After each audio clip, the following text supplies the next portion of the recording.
2020 में इसी बिहार विधानसभा का चुनाव था। उस समय आज के मुखिया हम लोग के मुख्यमंत्री आदरणीय नीतीश कुमार जी ने सीट के सवाल पर हम लोग को बहुत हल्के में लिए। चुनाव हुआ साथियों, चुनाव में आदरणीय मुख्यमंत्री नीतीश कुमार जी को बिहार की जनमानस ने 3 नंबर की पार्टी बनाया।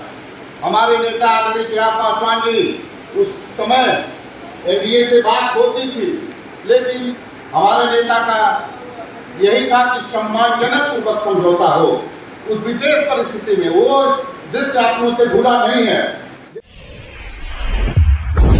विधायक सतीश कुमार जी और इस कार्यक्रम के मुख्य अतिथि हम लोग के नेता आदरणीय चिराग पासवान जी और इस मंच पर विराजमान सभी हमारे पार्टी के राष्ट्रीय स्तर से लेकर प्रदेश स्तर के सभी सम्मानित नेता और इस सभागार में दूर दूर से आए हुए सभी सम्मानित लोक जनशक्ति पार्टी के इस मिलन समारोह में जो भी पधारे हैं, सबका मैं स्वागत एवं अभिनंदन करता हूँ।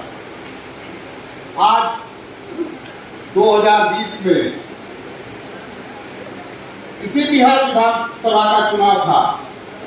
उस समय आज के मुखिया हम लोग के मुख्यमंत्री आदरणीय नीतीश कुमार जी ने सीट के सवाल पर हम लोग को बहुत हल्के में लिए। चुनाव हुआ साथियों, चुनाव में आदरणीय मुख्यमंत्री नीतीश कुमार जी को बिहार की जनमानस ने 3 नंबर की पार्टी बनाया। हमारे नेता आदरणीय चिराग पासवान जी उस समय एनडीए से बात होती थी, लेकिन हमारे नेता का यही था कि सम्मानजनक पूर्वक समझौता हो। उस विशेष परिस्थिति में वो दृश्य आंखों से भूला नहीं है, जिसमें हमारे नेता आदरणीय चिराग पासवान जी एक तरफ अपने पिता की, उस समय हमारे संस्थापक आदरणीय रामविलास पासवान जी अस्पताल में भर्ती थे, जहां एक तरफ घंटों वो अस्पताल में दिन रात एक करते थे और दूसरी तरफ पार्टी की चिंता थी, पार्टी को कैसे आगे ले जाना था, बिहार के जनमानस की जो समस्याएं हैं उसको कैसे रखना था, इसकी चिंता सताई जा रही थी।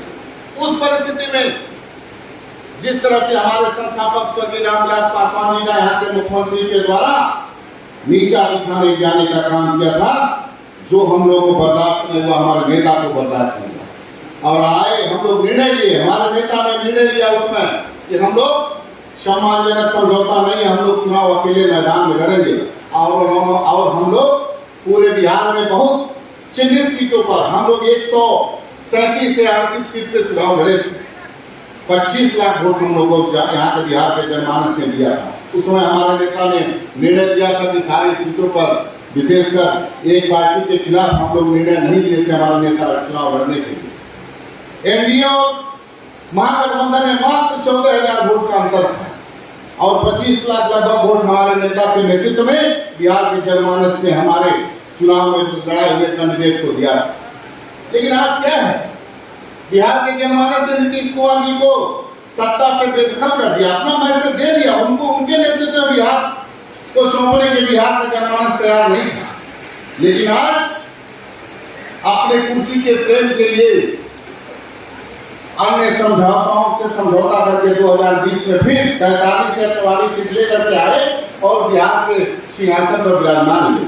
लेकिन दुर्भाग्य की बात है कि आज बिहार के जनमानस का ध्यान देना चाहिए, बिहार के लोगों की मूलभूत सुविधाओं का ध्यान देना चाहिए। भ्रष्टाचार चरम पे है, शिक्षा व्यवस्था कुछ नहीं रह गया है बिहार में। शिक्षा जो सरकारी स्कूल में शिक्षा नाम मात्र के बराबर रह गया है। स्वास्थ्य की व्यवस्था आप देखेंगे कोरोना काल में क्या था, बिहार ऑक्सीजन के अभाव में तड़प तड़प के लोग मर रहे थे। आज मुख्यमंत्री हुए वो लिए 5 साल बिहार के जनमानस, बिहार के लोगों की समस्याओं को समाधान के लिए आपने शपथ लिया है, लेकिन आज कुर्सी के लिए पूरा कुर्सी का खेल खेल रहे हैं। हमारे नेता आदरणीय चिराग पासवान जी के नेतृत्व में पार्टी को तोड़ा गया, तोड़ने का काम किया गया, हमारे परिवार को तोड़ने का काम किया गया। उसमें किसी आपको से मैं नाम नहीं लूंगा, लेकिन छुपने की बात नहीं है किसके द्वारा हमारे नेता की पार्टी को तोड़ने का काम किया गया। उसके बाद हम लोग